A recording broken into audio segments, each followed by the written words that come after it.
So in the equation, x plus a binomial times x minus 3 binomial equals x squared minus 6ax minus k, they tell us that a and k are constants. If this equation is true for all real values of x, what is the value of k? So pretty straightforward, I think. They want us to figure out what k is given all this stuff here. And you may think, oh, well, how is this going to be helpful? We've learned before through things like systems of equations that if you only have one equation, you can't solve for one variable. But we actually have more than enough clues to figure this out based on the relationship between these two, the product of these two binomials, which is this trinomial here, and the binomials themselves. So let's go on and move through with doing that. Now, my biggest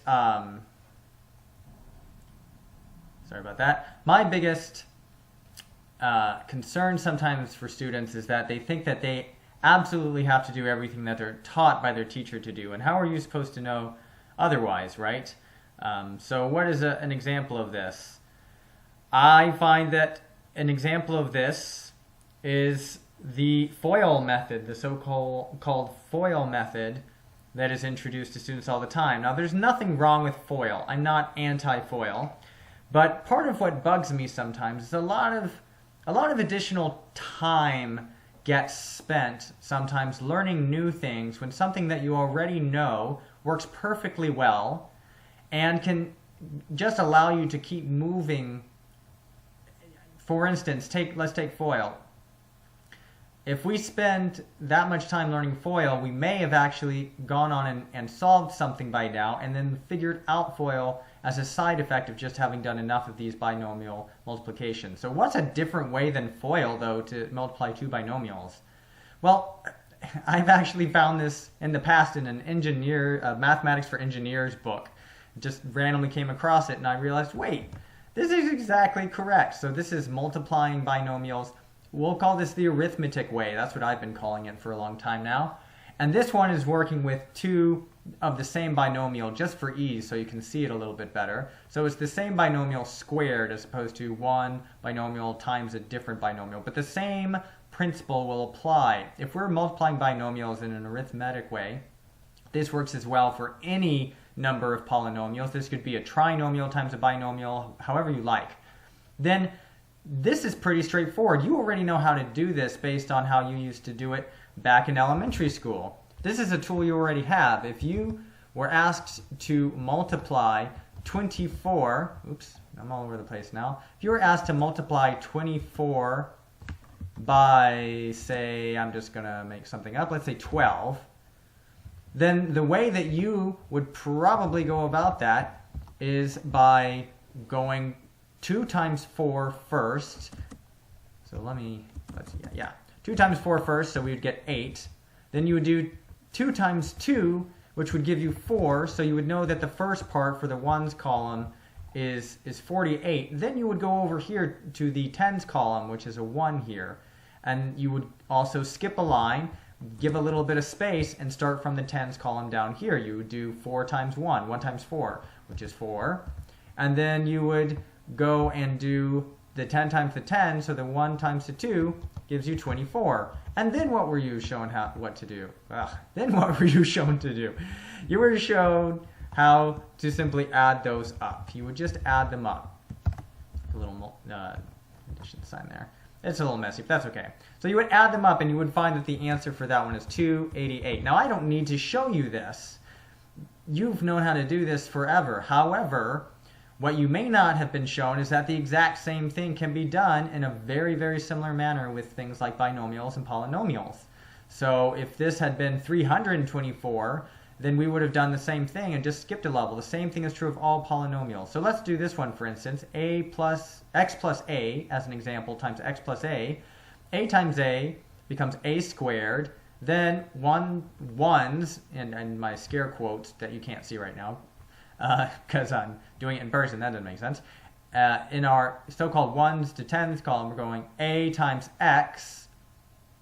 So we're going from constant to single variable. A times x gives us ax. Then we skip a line, put some space over, and we've got x times a, that's ax again, x times x, x squared, and then just like anything else, you just put a line down and you add them up. Skip, this is 0, right, because there's space there. A squared drops down.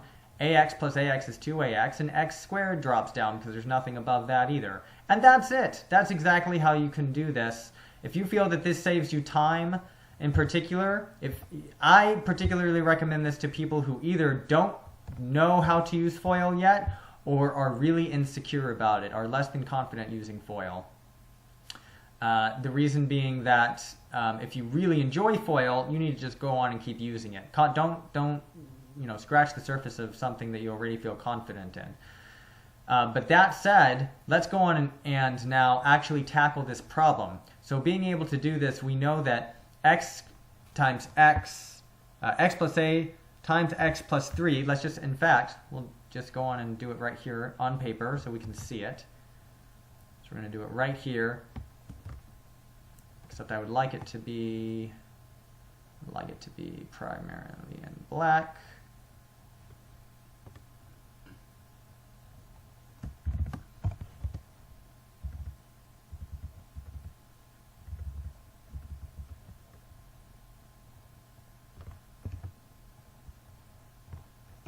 There we go, clean start. Okay, so what are we going to get? We're going to get x plus a times x minus 3 starting with negative 3 and a. So that's going to be negative 3a. Oh. Negative 3a. Okay, and then we've got negative 3 times x. So you can do negative 3x. Okay, so far so good, right? Then we'll skip a spot, come down here. Where's my little equation box? There it is. And then we'll do x times a. That's going to be ax. It's a positive ax, so I'm going to put that plus sign in front of it. And then we've got x times x, which is x squared. Fantastic. Now we're coming down here on my equation box again. There it is. Just drop down the negative 3a. We're going to bring these together, negative 3x. We don't know what a is yet, or otherwise we would just go on and simplify this. So instead, we're going to leave it as negative 3x plus ax. We'll see in a minute what to do to rectify this. And then we've got x squared. Okay, so fantastic. Now, this is what we're wanting to work with. This is what we're wanting to work with. This is going to make things so much easier to figure out, because look what we get for free, so to speak. Okay, boom. All right, look what we get here. So it may not make a lot of sense yet, but if we think about it, we're getting some pretty clear signs of what a could be, and a in turn could give us k, right? If we had just a single variable, we would figure it all out from there. So we can make single variable equations that are extracted from this. For example, we know that these two terms together are going to combine and make a middle term that looks like this. So we're going to do an intermediary step and create our own tiny equation that's just based on this, but not reflecting the full picture yet. So negative 3x plus ax must equal negative 6ax, right? It would have to in order for this equation up above to be true. So that being the case, we just do a little bit of quick algebra and we'll figure out that, well, negative 3x, let's see, going this way, ax and ax are like terms, right? We can't do anything with 3x yet. So if we subtract ax from both sides, we'll get negative 3x is equal to negative 7ax. And then, of course, to solve for a, how do we solve for a? Well, we can make our x go away really easily just by there being two of them. If we divide negative 7ax by negative 7x and do that to both sides, our x's will cancel. I'll go on and show what that looks like.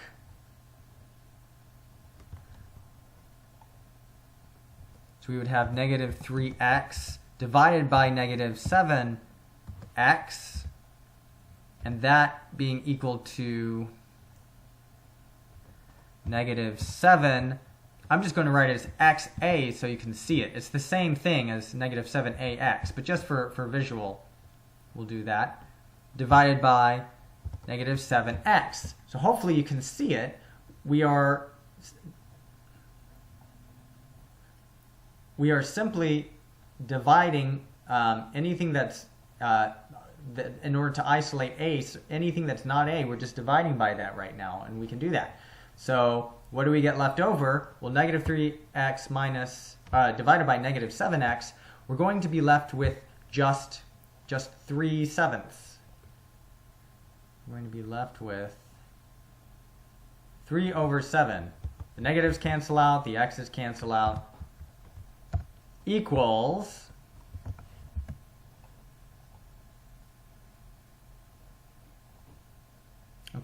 equals there's our -7x, equals a. Okay, that is a huge clue. That's going to give us a lot of what we need to figure out the rest of this. So let's now bring this whole guy down. You'll be able to do this lightning fast too once you practice a couple of times. And you don't even need to go through all the same steps. You'll probably, as long as you have this first part figured out and can make a small equation to step in for a, to give us something to replace a with, you'll be as good as gold. So this a is going to be replaced by 3/7. And where else? This one is going to be replaced by 3/7.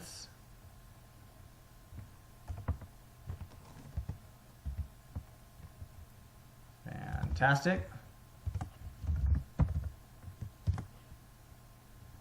And then for now, let's go on and just ignore the rest of this for the time being. We'll come right back to it. But we're going to simplify because we don't want to replace, I'm not interested in replacing this part yet. I want to see what else we're going to get. I want you to see what's coming up next. Okay, so we are now going to replace our terms here that are capable of being simplified. Let's do this part first because that's easy. So -3 times 3/7 is going to be, probably guessed already, 9/7.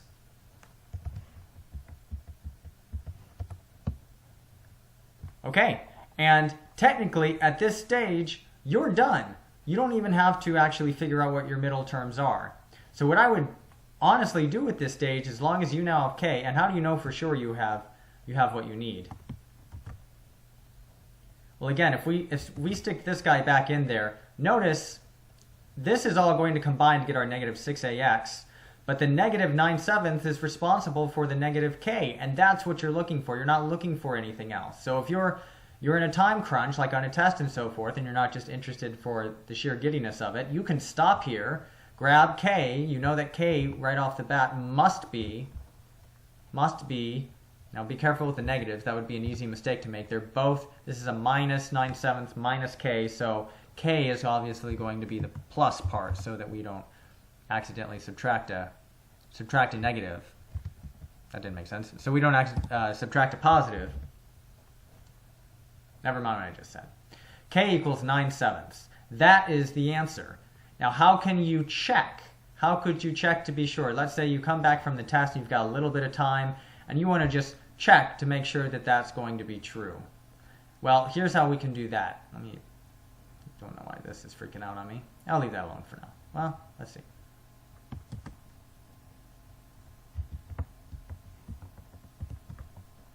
Okay, there we go.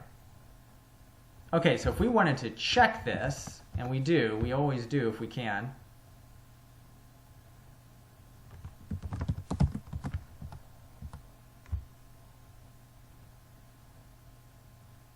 Then we would want to figure out the rest of this part. So let me copy this down here.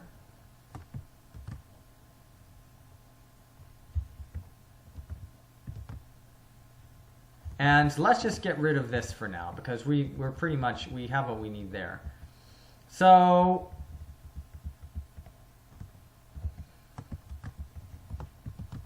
So what we need to do next, obviously, is combine our b term to compare that to the negative 6ax that we have above. So what is negative 3 plus 3/7?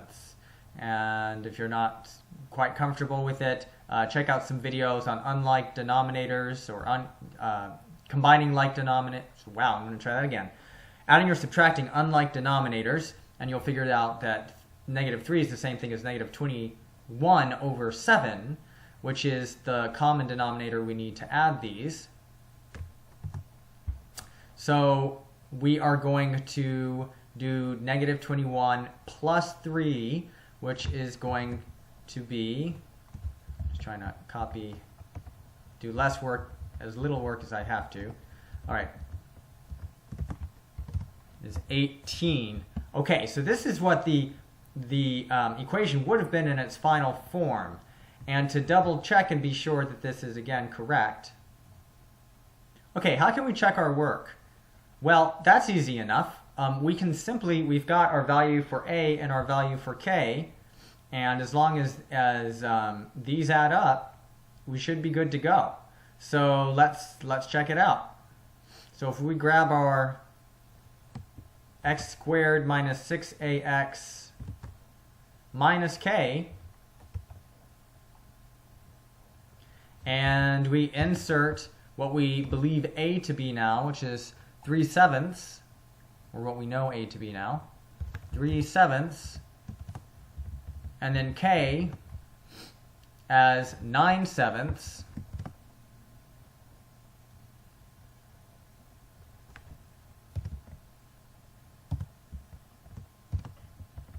All right, then what we should end up getting, right, is negative 6 times 3. I'm going to do x squared minus negative 6 times 3 is 18, so that's going to be negative 18 over 7 is what we're looking for. Negative 18 over 7